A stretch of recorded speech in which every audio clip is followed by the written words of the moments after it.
take that with a grain of salt. But they're not like super happy all the time when people like leave their car at a resort like that. And then they are, but I think the point is they don't want you parking there to go to a theme park. Which exactly. I think honestly, I think it'd be fine to go take a spin on the Skyline. I think they would be too. I just wanted to like put out the official Disney word instead of just in case. So and another place. And again, I don't know what the particulars are as far as like the menus for gluten-free kind of stuff. And one of the places I really enjoyed, it's over Caribbean Beach, is Sebastian. Oh yeah. And that's right there at the hub of the Skyliner. That's kind of a unique. Now it's not going to be great for picky eaters though. True. The good thing is like it, but it was always obviously make sure that you talk to a chef. They'll be more than happy to assist you too. So when you get to the restaurant, just say, hey, obviously you'll probably mark down, hey, we have the this issue, and then the chef will come out and discuss that with your family, and they'll be happy to make something if it's not officially like on the menu too. So right. Here's what I was going to say though about Sebastian's with the kids that are 15 and 13 and they have triplets, is that if your kids are kind of comfortable with Walt Disney World, if you're comfortable with this, you could have the meal at Sebastian's, maybe send the 15 and 13-year-olds off to the food court, which is right nearby Sebastian's. They could get like a chicken nugget meal. True. And just eat right there kind of in the outdoor area. You're literally like right within 100, 200 feet of each other. They could enjoy like a little counter service meal. You could have a nice meal at Sebastian's, hop on the Skyliner, take a spin. And then everybody kind of gets, some people get a fancier meal. Some people get a, little picky eater meal, chicken nugget meal, Picky eater. I like that. Picky meter eel. Yeah. So whatever. Pam, any other suggestions for them? I mean, that's something you might want to consider. Picky meter eel. I like it. Hard to beat. Yeah, it is hard to beat. So the other choices there that are going to be on the Skyline are going to be your signature locations, except for you do have Big River Grill there that is on the Boardwalk, as well as the Trattoria Al Forno, which is also there as well. Then you're going to have some signature meal options like, and you know what else we forgot? Cape May. Cape May is another option at the Beach Club. How did I even forget that? And that's going to be seafood heavy, but not exclusively seafood. There's plenty of things for those who don't like seafood. So your signature locations are going to be Yacht Club, the Yachtsman. Thank you. How did that vanish from my mind? Flying Fish over at the Boardwalk and Topolino's, which is going to be at the Riviera. They're all great choices. Just look at the menu. I think that that's one of the best things that has happened since COVID is that the menus listed in the My Disney Experience app are accurate. They are for once. Yeah, exactly. They really are. And Disney does a great job keeping them updated. So check there. The menus are what's actually going to be there, and see if one strikes your fancy. Now, here's what you can't do. Just like throwing this out there. You cannot go park at Pop Century and say that you're going to eat at the food court. They're really frowning upon that. Or same with you got to have an ADR somewhere. Yeah, exactly. You have to have an ADR, so you can't be like, "Hey, I'm going to pop in over here." And, right. So they're much more strict with that lately than they have been for anything else. So, yes. So I just wanted to throw that out there too. Is like you're not going to be able to go say, "Hey, I want to go eat at Pop Century and grab even if you're arriving in an Uber, they'll take a blood sample to make sure you get it. Exactly. Yeah, pretty much. They didn't really take a blood sample, but they were seriously they were asking they want to make sure I was who I was before I got for my reservation. I was like, I do have a reservation, I promise. They're like, this guy does not have a reservation for Yacht Club. I was like, I do, seriously. I'm 2 nights, but I'm here. And they finally let me in. Okay, so Christopher Chabot here in the live chat, one of my great guests over at the Magic for Less says, hey, Mike, Ricky, Pam, making my first solo trip next Wednesday for DVC GOTG Guardians of the Galaxy previews and want to keep myself entertained. Contemplating 4 parks in one day with my park reservation at Hollywood Studios. Guardians of the Galaxy preview at 11:30. Animal Kingdom once park hopping opens at 2. And wrap the night up at the Magic Kingdom. Aside from rides, food will be my main source of entertainment. The question for you is, what food item or meal from a quick service in or near each park would you recommend I hit? Thanks in advance, Chris. I like the way you think. We're basing it all on food. Okay, I got to remind, this doesn't have anything to do with any of the 4 parks, but I got to tell you what my best snack was from this past trip. Unexpected. It was my last thing I did. I just got to throw this in. This won't help Chris. It just crossed my mind. I forgot to say it on Wednesday. I had a crumb cake from the Boardwalk Bakery. And I mean, this thing was like a quarter of it was huge. It was enormous. It was only $3.99. Yes. Wow. I need to throw half of the thing away because I was getting ready to get on the plane. This thing was so good. I've been dreaming about it since I've been home. It is but it was $3.99. This thing was, I mean, I can eat anything. Like I finish everything. I threw away like half of it. Pam, you've had it? I mean, yes, I have. Holy cow. It's like this much. It's like a measurable amount of crumb. Like, wow. Like totally. It's the whole top layer. It's got to be 1.5 inches or 2 inches. It was huge. I'm just saying, if you're in the vicinity of the Boardwalk, $3.99. It's like, wow, this thing was gigantic and it was so good. So I'm just saying, get the crumb cake at the Boardwalk Bakery. Back to Chris's question, because it has nothing to do with anything. Okay, so I like the way you're thinking, though. 4 parks in a day on a solo trip's a great idea. So he's going to start off over at, let's see, where you say he's going 4 parks in a day? He's going to start at the studios before his Guardians of the Galaxy. No, how can he do that? Because how would he hop over to Epcot? You don't need a for park reservation. You don't need a park reservation. Okay, so that makes sense. Yeah. Okay, so what would you get at the studios for your snack? Ricky, I'll let you start with studio snack or meal. I mean, pretzel from Baseline Tap House. Ring that bell, baby. Charcuterie board, pretzel. Go over there. There you go. I'm trying to see, so yeah, because he wouldn't have lunch yet. He'd have lunch at at Epcot probably. I'm just saying, hey, the charcuterie board is a nice like start for lunch. Mm-hmm. The pretzel with cheese is a nice start for lunch. I'm just saying, charcuterie board or pretzel. This is where it's at. Okay, studios. Yes. All right, so he moves over to Epcot. Does little Guardians of the Galaxy, saves the universe. Pam, what does he get? How about Connections Cafe, which Mike and I went to. Yes, I went there 4 times, by the way. When I was my gosh, that's so funny. I had 3 waffles, by the way. I love it. That's so funny. So it is, and we tried this more than once too because I wanted to make sure. And I got the items. We had talked about this on a previous podcast, what I was looking forward to, and I got the 2 items I was looking forward to: the banh mi burger, which was really good. It has that Asian flair, like a banh mi sandwich. It has the cilantro and cucumber and things like that on it. And then we also got the General Tso's chicken salad, which I felt like that was a really good salad. You get a good portion of chicken on it. It's interesting. It's not boring. It has a little bit of spice, but it's not too spicy at all. I feel like the Connections Cafe is really a solid choice. It's a nice, big, open area eating location. I think there's so much seating in there, so that's great to see. And I think it's just something that Epcot really needed. It is internationally inspired, but it's classic food items like burgers and pizza and salad. So and a Chick-fil-A sandwich up here. The Chick-fil-A sandwich, for sure. So I think that's a good stop. Yes, I would go there and definitely add the what's that waffle called? The Liege waffle. The Liege waffle. I'm telling you, it's not a waffle. It's like a funnel cake. It's delicious. It's so sweet and so light with the whipped cream and the strawberries and the chocolate. Oh man, I had to share the first 2 with my wife and daughter. You did not. Dude, once they left, I went back and got my own. Like, so good.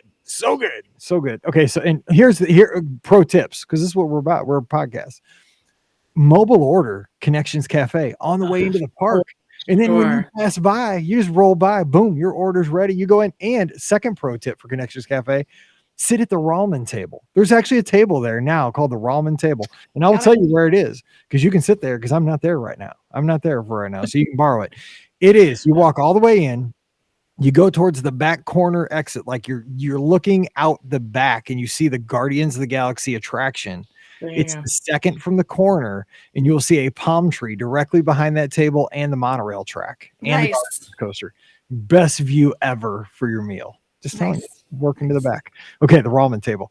All right, so we go over to Animal Kingdom after this. Ricky, what do you get at Animal Kingdom? Okay, so Brian and I just did this. We went to Flame Tree Barbecue and we got the mac and cheese with pulled pork on top and an onion ring. It was so good. It was so good. Oh my gosh. So good. I gotta give you one of those. Thank you very much. I'll take it. Yes, and usually I'd say go over and get the cheeseburger pods from Satuli Canteen, but man, let me tell you, this mac and cheese was fantastic. So that's where I'm going. But Chris, make sure you're doing this in the right order. Ride Cosmic Rewind first, and then eat the thing with the onion ring on top. Yeah. Yes. Yeah, definitely. If you get this all in the wrong order, this could be just a big cosmic mess.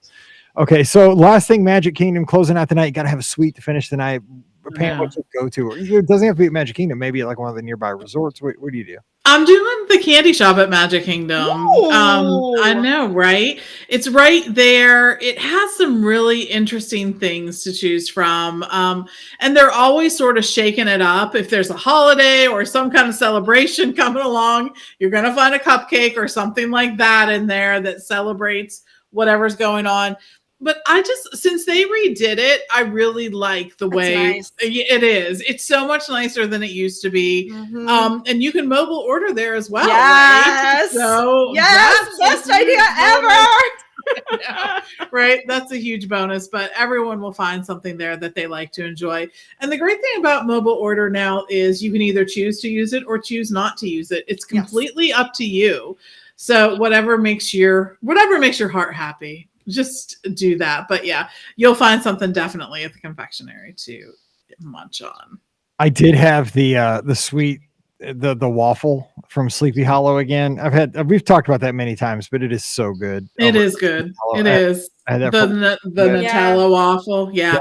The problem is that Sleepy Hollow sometimes closes early. Like they're not available in the evening. So that's a bummer. It is. I'm trying to find this cupcake that I got at Coronado Springs too. Can I tell you, by the way, it's called like leche de leche.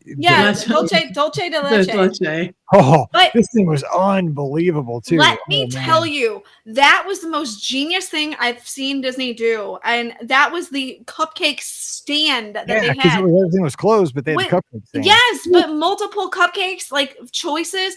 That was genius because, when I'm done at the parks or whatever, that's really what I want is like a cupcake, something sweet or something like that.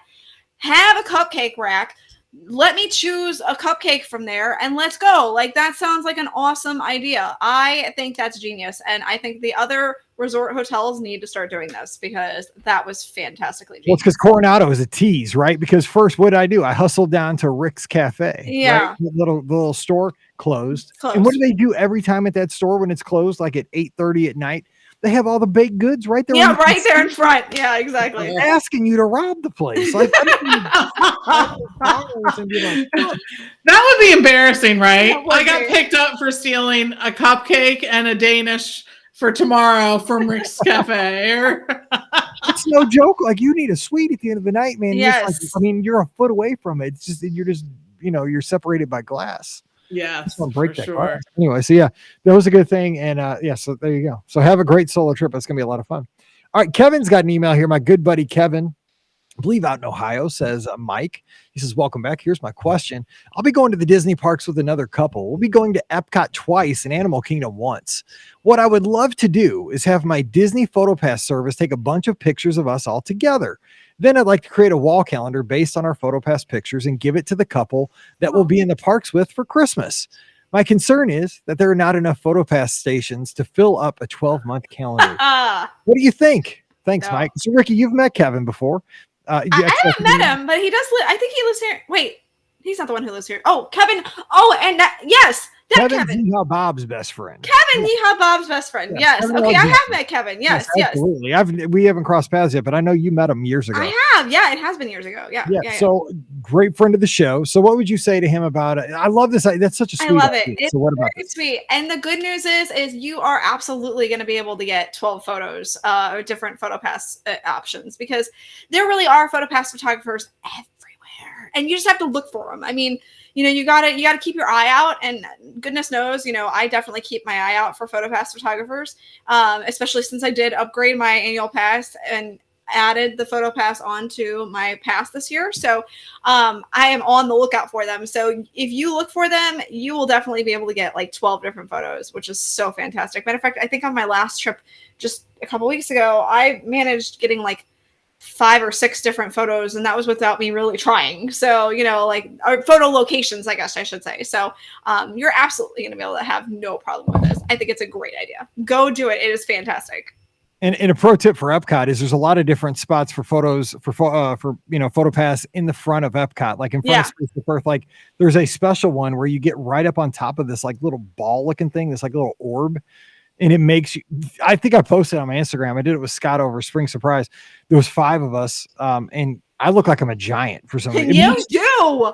It's like a wide lens. It's a weird thing. Like you look, I don't know why, but it's a kind of a cool picture, but you look weird, like in Spaceship Earth behind you.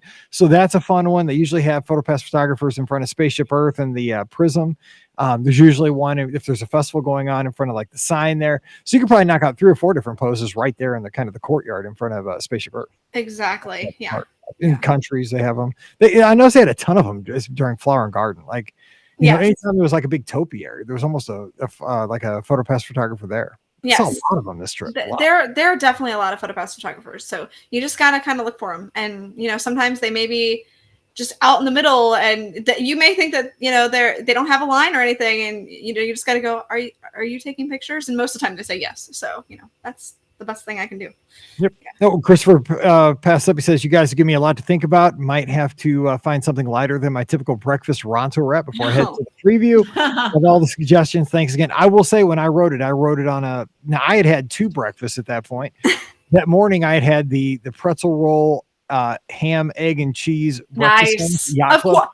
Of course. I left the room like super early that morning at Yacht Club because I'd already run. And I was starving, and I love that thing. It's a crime if you leave that hotel without getting that in the morning. I'm telling you, it's so good out of Ale and Compass Marketplace. But then I got nervous, and it was Cinco de Mayo, like I said. So I had an early breakfast at 10:30, or early lunch at 10:30 of empanadas and a margarita. So you can do it. One other suggestion, and if you're looking for something, obviously, if you're going to be, I forgot that the Hollywood Studios is the first stop. So if you're wanting something breakfasty, I mean, there's always the carrot cake cookie.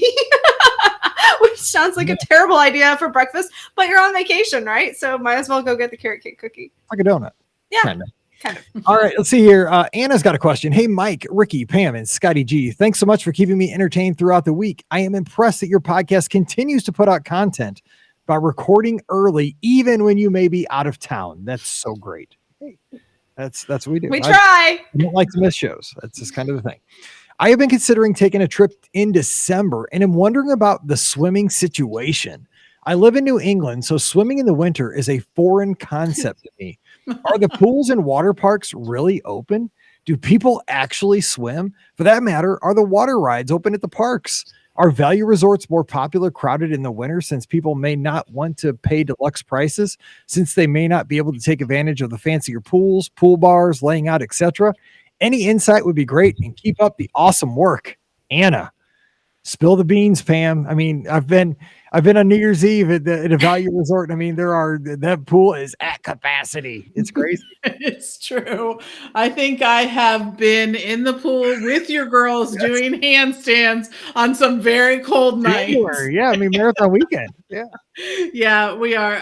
Thankfully, they heat the pools to a lovely about 85 degrees. So while you're in, you're going to be warm and comfortable. When you get out, it might be a little chilly, but just prepare for that, right?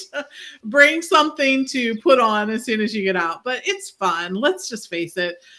Swimming in general, I think, is associated with vacations, right? But night swimming in particular, there's a certain appeal to that that I think is always really fun. So prepare to do it. We take a bathing suit all the time.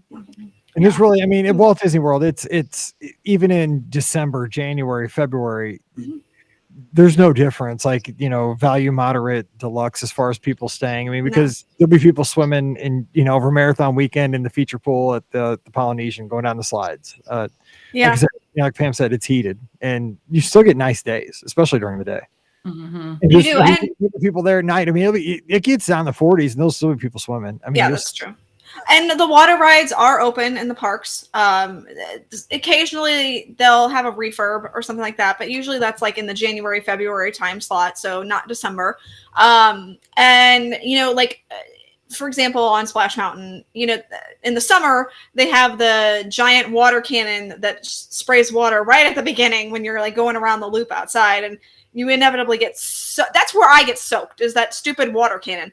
But then in the winter, and also at the waterfall at the end, I always inevitably get drenched at that waterfall at the end. But then in the winter, they'll usually, if it's a cooler day, they'll usually turn those things off, so they kind of gauge what the weather is going to be. And Cali River Rapids, I mean, okay, there's not really a way to avoid getting drenched on that. Well, I mean, sometimes there is, but there's not really a way to avoid that too much. So if it is a cooler, yeah, there is. Just don't ride it. Yeah, exactly. If it or wear a poncho, maybe. But just don't ride it. Yeah, I mean, I'm not riding it. So, but yeah, I mean, actually, I think that's one of the few rides I haven't. Have I done Kilimanjaro, or have I done that? I don't remember if I've done that ride. I might have done it once. But yeah, so I mean, it'll still be open when it's the cooler months. But I mean, obviously in the daytime, it's usually, I mean, it's comfortable most of the time. I mean, we've been there a few times when it's definitely been really cold during the daytime. And it's usually only at night when it really gets kind of super chilly, if there's a cold snap usually. So the Florida sun helps. Yes, the Florida sun definitely helps. Yes. Okay, Alfred's asking, can you book a disability pass at home for Cosmic Rewind? Since this will have the virtual queue, you will just do it that way, like individual lightning lane. So you have to have one of those to be able to experience the attraction. Either get in the virtual queue like is available to everyone, or you can purchase the individual lightning lane, which is available to everyone. But you cannot make arrangements before you leave home. All right, Eric's got a question. Hey, Mike, we had a great trip, and it was fun giving you a fist bump in the Haunted Mansion. Hey! I know, seriously, fist bumps the Haunted Mansion. Awesome.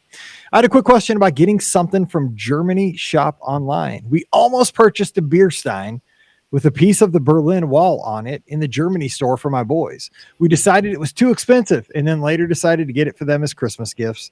So I snuck back to the store and found out they were out of stock. Oh, no. Oh, man. I know, right? The cast member said they get them in stock off and on. Isn't that the story of the world right now? I know, right? Yeah. Okay. Was wondering if you knew of an online site where we could possibly purchase these. Thanks for all your help, Eric. So Ricky, you're kind of I mean, that's one of those things again, it's kind of a cautionary tale for people in the future, but if you see something you learned by this, like probably 10 times, like I was like, I'll go back and get it. Like I'll be at the Magic Kingdom like 2 more times on this trip, and I go back and it's gone. It's gone. 2 times, but you got to really. I know. This is something so unique. I just think the ship sailed probably. I do too. I really do. Unfortunately, that's not going to be like on Shop Disney or anything like that. So no. Yeah, I think you're kind of out of luck on that one. Keep trying though. It's weird, the stuff that shows back up every now and then. I will say, like, there was something just this time that they hadn't had in a while, and I saw it in one of the shops, and I was like, oh my gosh, there it is. Like, so I think it's just weird the way that as a world we're getting things in drips and dribbles and here and there, right? Something that's plentiful is certainly not, and then the next day you see a bunch of them. So I think just keep trying. And like some of the stuff I've seen for the 50th anniversary, like I bought something the first week or 2 of the 50th anniversary, and I haven't seen it since. Actually, I have a Epcot sweatshirt that I bought right when the Creations shop. Yes. Okay. I know. What is it? Creations and Connections. Connections. Yeah. Creations shop opened, and I haven't seen it at Epcot since. So I was like, yes, I'm so glad I bought it. And it was one of those things I was definitely hemming and hawing over. But I was like, you know what? I'm going to regret it if I don't get it. So I just picked it up. And, that's just the best course of action is like that. Yes, that has been my mantra for a while now. Yeah. If it's something that I would regret not getting, I purchase it right then. I just do. I don't care if I have to carry it around. I don't care if whatever. I'm not thinking about any of those things. If it's something I would regret not getting, then I just go ahead and do it. I think it's one of those things you got to be burned once, and then you do. Yes. And when you're burned, you're burned. Yes, because you're going to go on eBay and pay 3 times as much. Exactly. You're like, no. Oh. Next time I'm going to know better. All right, Alan's got a question. Missed everyone's review of Cosmic Rewind, so you can go back and listen to that on Wednesday. Just how intense is it on a scale of 1 to 10? Is it on a level of Mission Space Orange? Oh. So I would say it's about the same. Yeah, as far as like how close it took me to the Really? edge.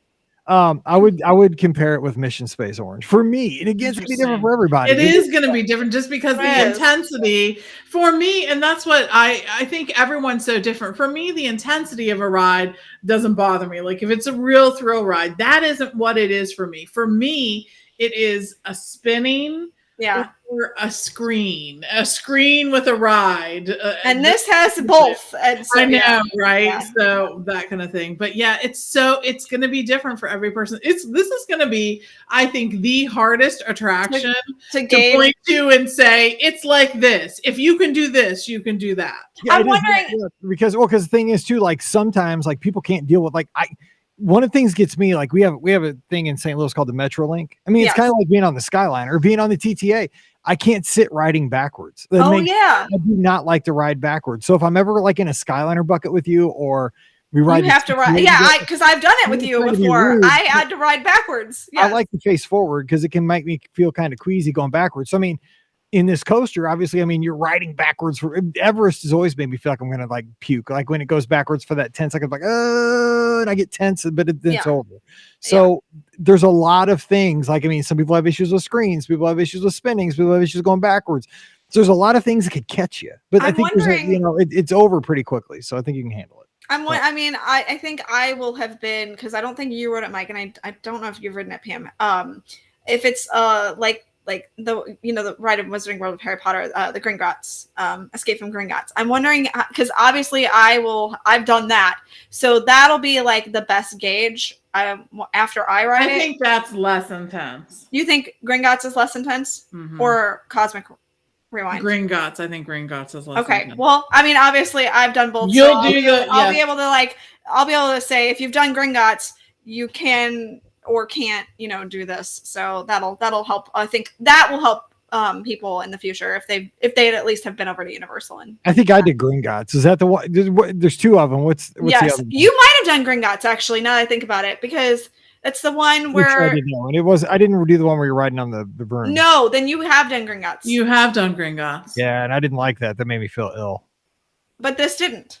Well, it didn't, but I'm telling you, 15 more seconds, and they'd have been calling what's it, 101 or. That's true. Yeah. Okay. Well, okay. Pixie dust. Good point. At the elementary school. Good point. Protein spill, like protein spill. Yeah. Anyway, all right. Last question of the day. Let's wrap this up here with a question from Tuscaloosa, Alabama. There we go. It says, "Hi, Mike and the BOGP gang. I'll be going to Disney World to celebrate my 50th birthday in September. I just went for spring break with my husband and son. For my birthday, I'm going on a girls trip with my really good friend since middle school, who also turned 50 earlier this summer. We'll be there from Wednesday, August 31st through Sunday, September 4th, and we're staying at the Riviera, also known as the Riv. My birthday is on the 1st, the day after our arrival. Please give me some tips for a fantastic day. I know that we'll both want to have dinner at Topolino's at some point. Would that be a great end to an evening? FYI, we are not early risers, and we love to eat delicious food." Hey, this is new people.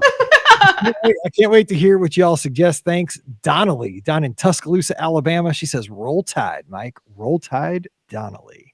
Even though you're in Georgia, but you're a Mizzou fan, so can't be a Dogs fan. Okay. Staying at the Riv already, you're winning right there. You are winning. The Riv. It's so make sure you eat at Primo Piatto at least once. Excellent. And go to Bar Riva. I mean, Pam, that's girls trip at the Riv. I mean, you got to like have a standing reservation at Bar Riva, right? You got to like have like a reserved table. Those bartenders would know me by name. I always tip very well, especially bartenders, because it's sometimes a very thankless job. And especially at a place like that, it's little, they're going to remember you. It's going to be worth it. So yes, there would be a pool spot location and bartenders who knew my name. So yes. Okay, so Ricky, thoughts? They're going to go to Topolino's. Yeah, definitely do it at night because you can look right down into Harmonious, and it is. I've said this on the show. It's like the view God gets of Harmonious. It's awesome.